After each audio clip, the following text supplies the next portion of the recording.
if you are in a rut, if you're stuck like I was, and you don't know where to go or you've lost the vision, just read.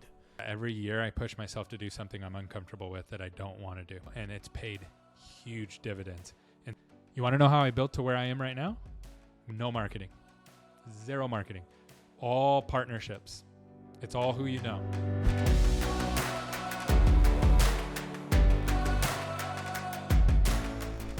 Welcome back to a brand new episode of the 8-Figure Agency Show, where a successful entrepreneur and a soon-to-be successful entrepreneur help you build an 8-figure agency by documenting our successes and failures. And guys, before we dive into it today, I gotta do this because we always forget to do it, so I'm gonna do it right now. If you are a long-time listener, if you're a first-time viewer, and we've provided you any sort of value ever, please leave us a review if you're listening on Spotify, Apple Podcast, subscribe to the YouTube channel, and check us out on TikTok, Instagram Reels, and YouTube Shorts. I'm gonna leave it at that. Check us out there. We are everywhere. With that being said, Gary, how's everything?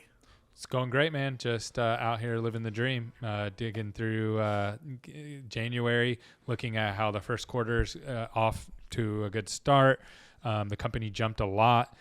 We've solved a lot of problems. Still have a lot of problems to solve, but yeah, things are going really well. How about you? That's awesome. I'm excited to dive into that. Kind of the same situation. So I know, like, people that have been following along, we did a couple episodes on the burnout, went from seriously burnt out to seeing that light at the end of the tunnel again. And now, like, Gary, I've been at my desk since 8 a.m. It's 4 p.m. I haven't moved. I ate lunch an hour ago, literally standing, pacing. You got to get a standing desk, bro. I do. I'm using a white folding table because we just moved. Gary, I'm using one of those white folding tables. It's actually horrible. I'll pop a picture of it right here. People can see. But it's not the most comfortable, but it is big, so like it fits my stuff, which is awesome. But not the most ideal work situation. Cool. So what's going on? Why are you all energized now?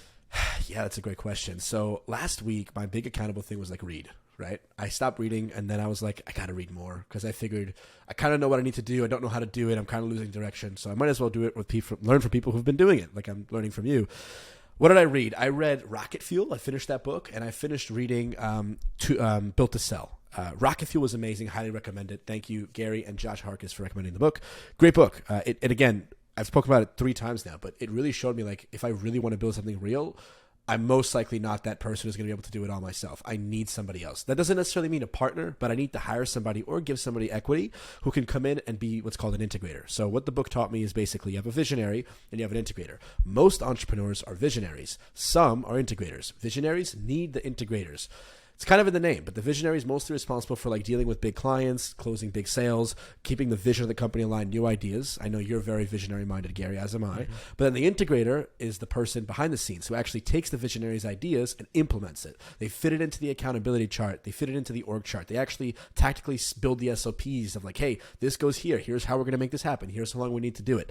That's the difference. And that's what the book taught me. Like, hey, you need an integrator. So highly recommend that book.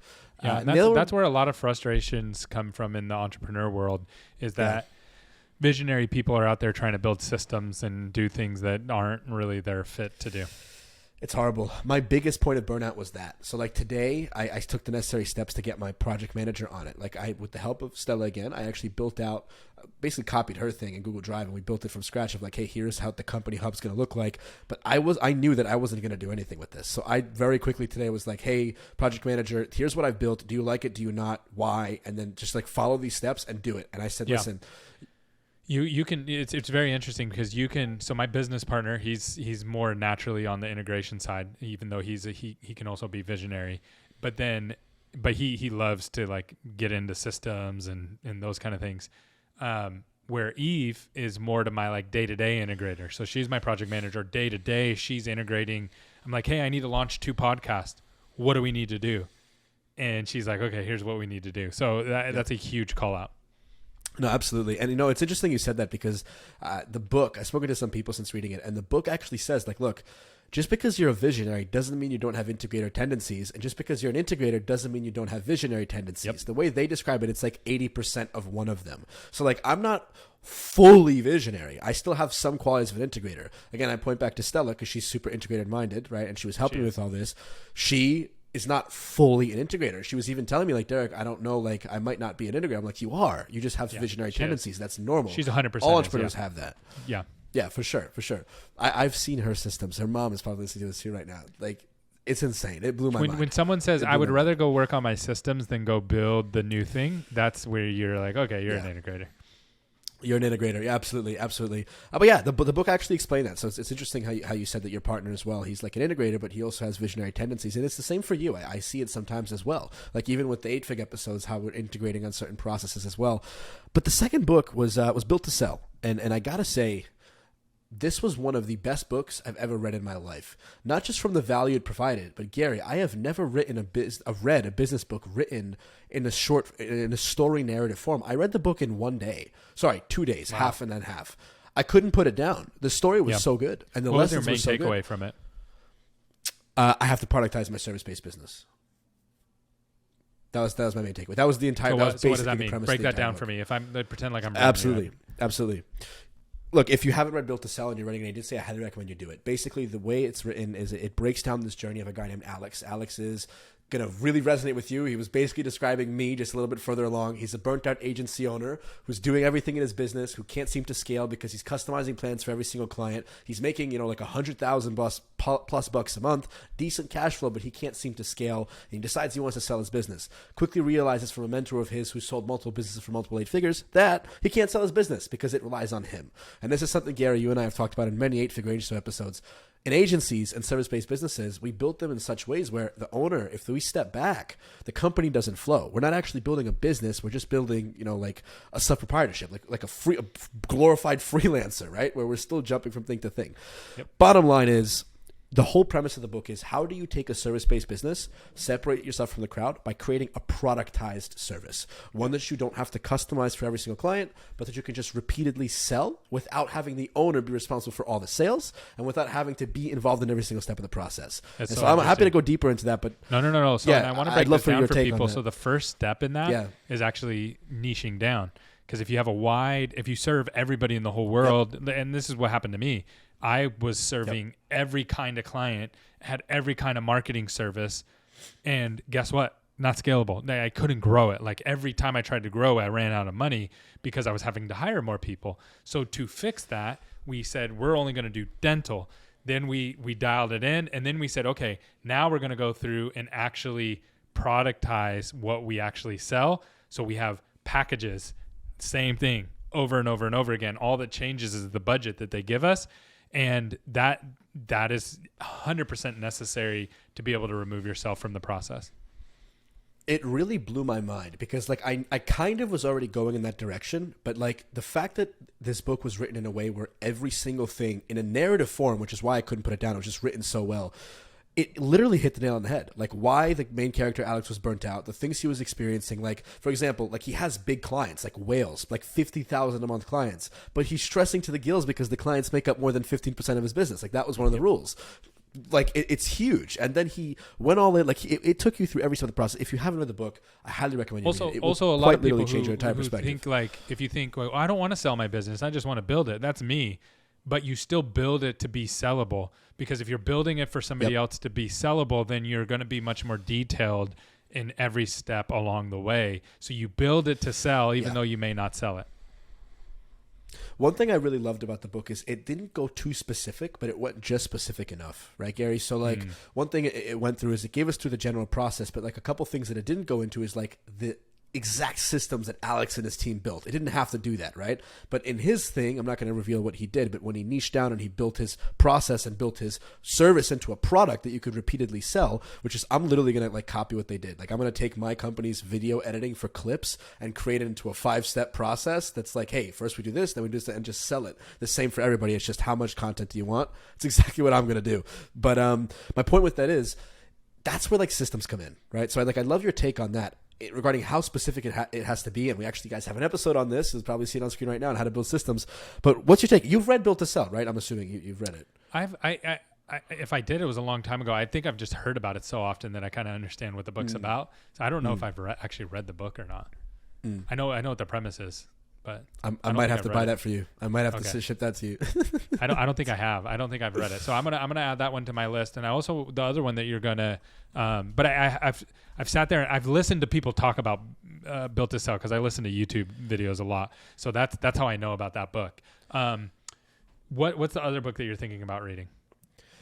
I'm reading right now a book called Never Lose a Customer Again. And so before I report on it, I'd rather finish the book. But I would have to ask you, because you've done a lot more reading than me, Gary. I could not put Built to Sell down, and I learned more from that format of writing than from any other book. Do you know of any other books that are written that are business books, but that aren't just like, here's the data, here's the numbers, that are like stories of it? The Go Giver. I can give you tons of them. Please. See, I'm the opposite. I don't care about all that junk. Just give me the meat. And so it's so much easier to read, though. It's so much easier. I'm not a great reader to begin with. So for me, if I'm going to read or listen, I just give me the hard factual stuff. Let me give you these books. Let's see here. So the Go Giver. The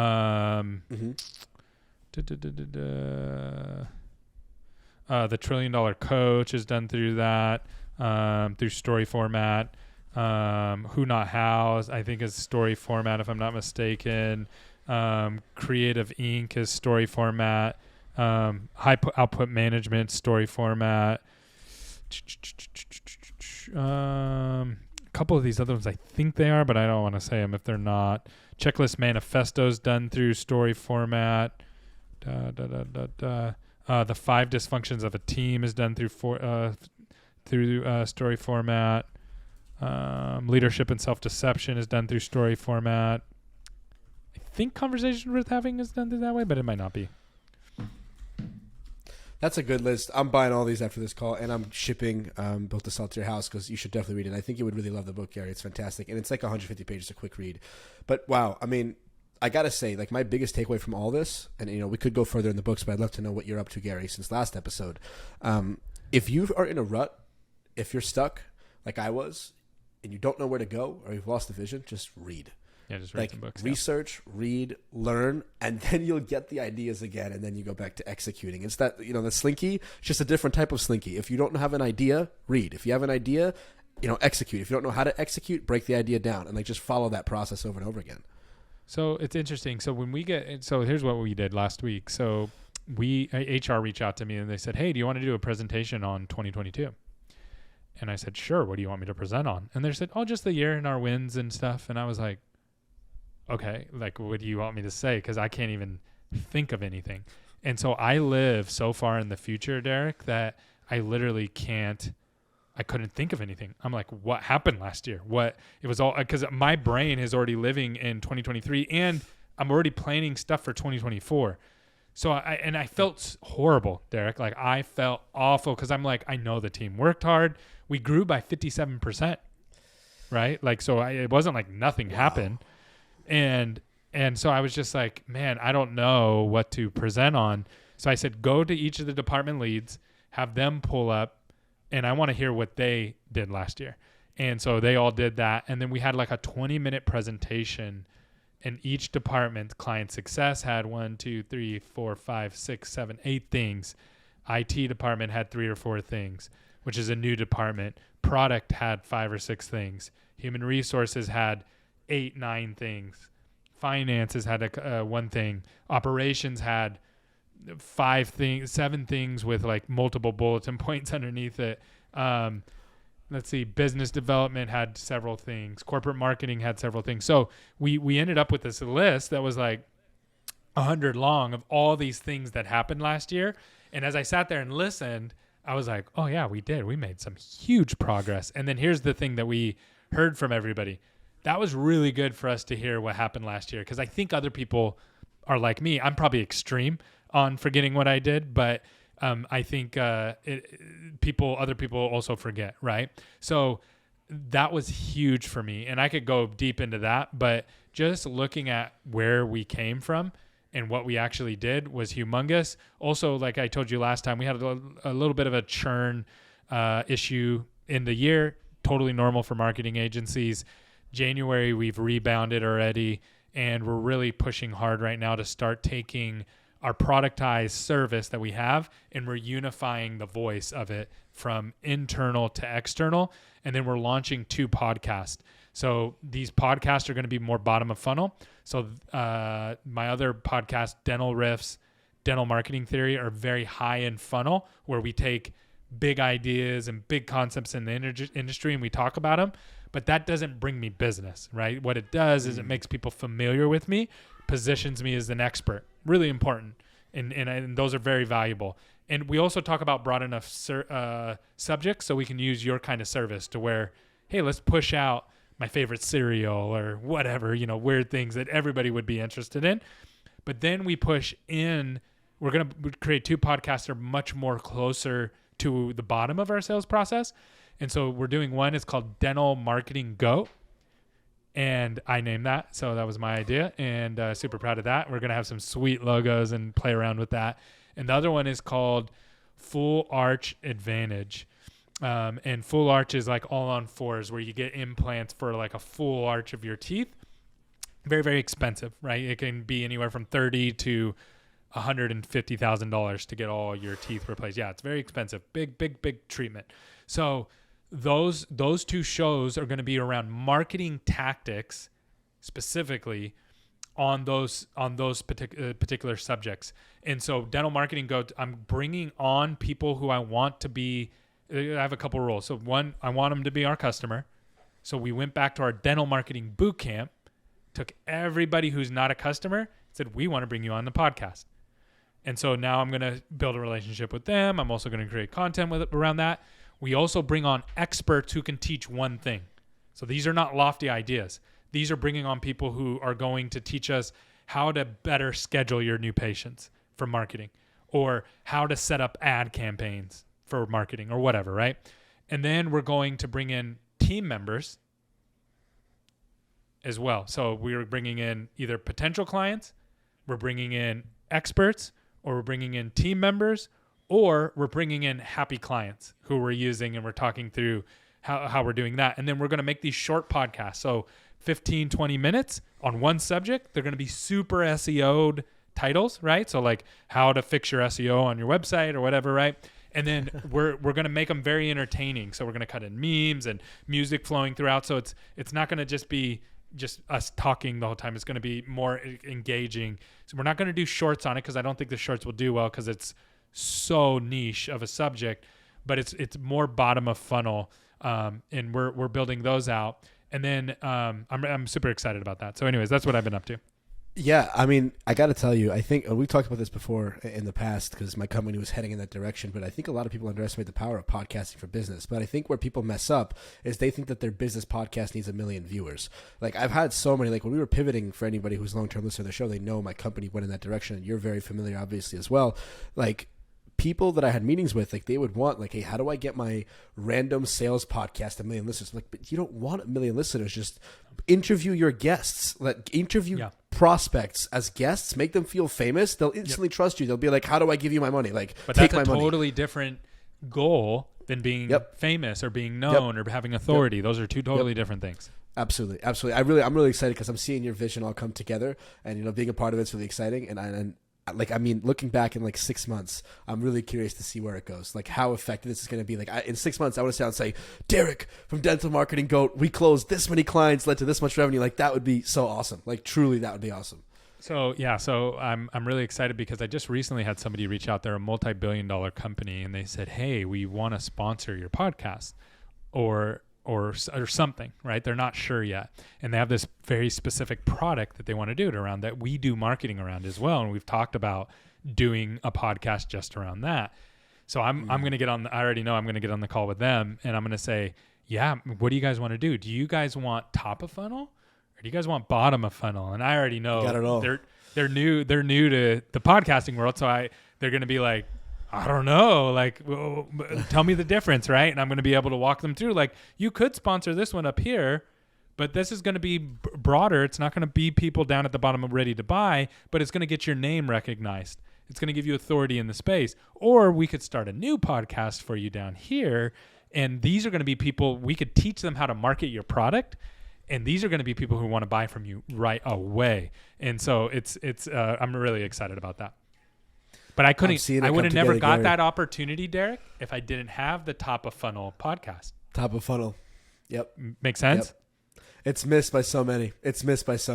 Gary, you're going to be like one massive representation of what it's like to build a proper media company, because you're building it piece by piece. And it's crazy because you're actually documenting the whole process. I don't think, sometimes I don't think you give yourself enough credit for it. Like, we see the Alex Hormozis, the Gary V's, but we don't see the Gary Birds building, and you've even got the perfect name, Gary Bird, building that whole process from scratch. Like, well, in even 30 like years, events. we'll look back and this will be here. Yeah. So and the events, like all of it, like all of it. Yeah. So I'm really intentional right now of documentation, and some of it's cheesy because I'm like, man, why am I doing, like, why am I doing a weekly vlog? Like, it's boring to me, but I'm like, no. I'm actually getting to talk about this. What I did this week, because people are going to come back and look at it.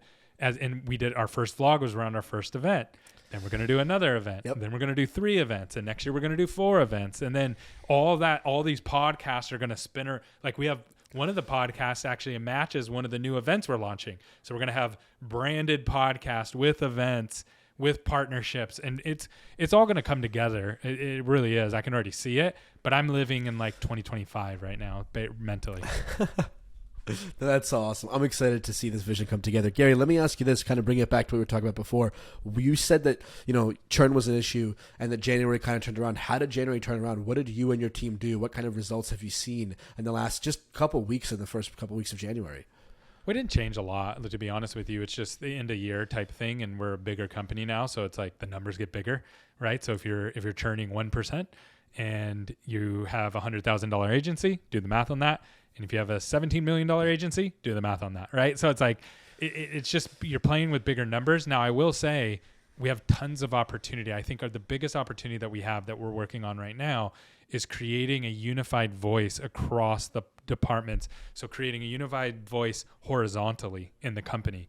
And so that way marketing is saying the same thing, sales is saying the same thing, et cetera, et cetera. And this is where the podcasts get really cool, Derek.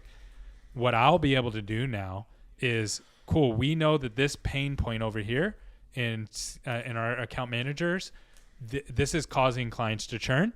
So we need to script it this way. We need to talk about it this way. So then that moves to operations and marketing, the product team, to where, hey guys, here's our scripting on this, and this is how it impacts you. And then it moves to business development. And then eventually it gets to me in podcasting land, where in social media, where now I'm going to talk about it all the time. And so now I'm talking about these pain points that everybody in the industry is dealing with. And here's where it gets even way cooler. So I'm taking so we have a mastermind around dental marketing. We have a Slack community around dental marketing. I have 4 podcasts around this. Plus I watch online what people talk about. So we're going to do a monthly digest of that. We're going to use AI to pull all the top hot seats and all the different things. And we're going to do if you want to know what's going on in the dental industry around marketing, every month I'm going to be like, here's the top 5 subjects everybody talked about. Here's the hot seats. And we're going to create that. And here's how that came about. I told my internal team, I'm like, guys, I got all this information in my head. How do you want me to digest it to you? And they were like, could you just make it in an email? And I was like, absolutely. And they were like, I would pay money to join that email. And I was like, oh, I bet you other people would too. And I was like, but we're going to give it away for free though. So we're going to do the marketing digest, monthly digest. Here's what's happening in the industry, as well as trends, because we have trends as well. And we're going to push that out every month. Dental Marketing Digest, the morning brew of the dental world. Gary, This is big. This is so big. And then you already have the podcasts and the clips and the funnels and all that built out. This is so awesome. Gary, I know one thing, just to tie it all together to relate to the audience here, I think a lot of people could get really intimidated, right? Like if I was thinking about myself, if I was just starting and I was hearing you talk, even myself right now, this is so exciting to me because we're both visionaries and a lot of people listening and watching me too. But a lot of people are probably listening and sitting and thinking like, oh my God, I want to do all of that too. But they can't. So I just want to put a reminder out there like, hey, if you're just starting out, this is like, he's been doing this for over like 10 years, 12 years, was it? I started in 2008. I started my agency in 2008. Okay, so that's almost like 14, 15 years. So it's a long time, right? It is. People listening to the show might be just getting started. You want to know how I built to where I am right now? No marketing. How? 0 marketing. All partnerships. It's all who you know. So everything that I built was built on the back of partnerships. How can I help you? How can you help me? Let's build our companies together and working with trusted people in the industry. And we have whole episodes about that. So Yeah, we'll make more for sure. We'll make more for sure. But, again, the underlying thing here to note, guys, is it's great to have the ideas. It's great to have the vision. But if you're just getting started, or if you're much smaller like me, we often don't have the time or the budget to make these things happen. We have to focus on sometimes day-to-day operations and the money. And that's not a bad thing. It's like that's not bad. That has to happen. But we have to remember what stage of the process we're in, which is why I'll be excited for some future episodes coming out, including one we've already made, this one right here, which is 7 steps. I believe it was 7 or 8 steps, Gary, where you broke down exactly how to build $1 million agency, like the stages, the revenue goals, and what happens at each. So go listen to that episode next if you haven't listened or watched it yet already. Well, and I'll say this too, Derek, how I've gotten to the position that what I'm involved in right now is that every year I push myself to do something I'm uncomfortable with that I don't want to do. And I think that I started that several years ago, and it's paid huge dividends. And so if I could challenge you, if you're listening and you're like, I don't know if I can start my agency, go start it. I don't know if I can quit my job, go do it. Like, just do it. It's uncomfortable. Like, I remember when I quit my job, it was super uncomfortable to do. I remember when I put my first payroll on credit cards, it was super uncomfortable to do. I remember when I first had to fire somebody, it was horrible. Like, I didn't want to do it, and I had to do it. I remember the first time I got sued because I went through and I was working on somebody quit. They no-showed, no-called, and I dismissed them. And then 2 weeks later, they showed up. And I just totally dismissed them, and we got sued over that. And I had to learn all about the legal system and insurances and all those kind of things. I've lost our biggest client. I've lost over $1 million, and from a year of yearly revenue for just one client, I lost that in one sitting, knowing that I was losing it to grow the agency. I remember when I started my podcast. I remember when I started posting on social media.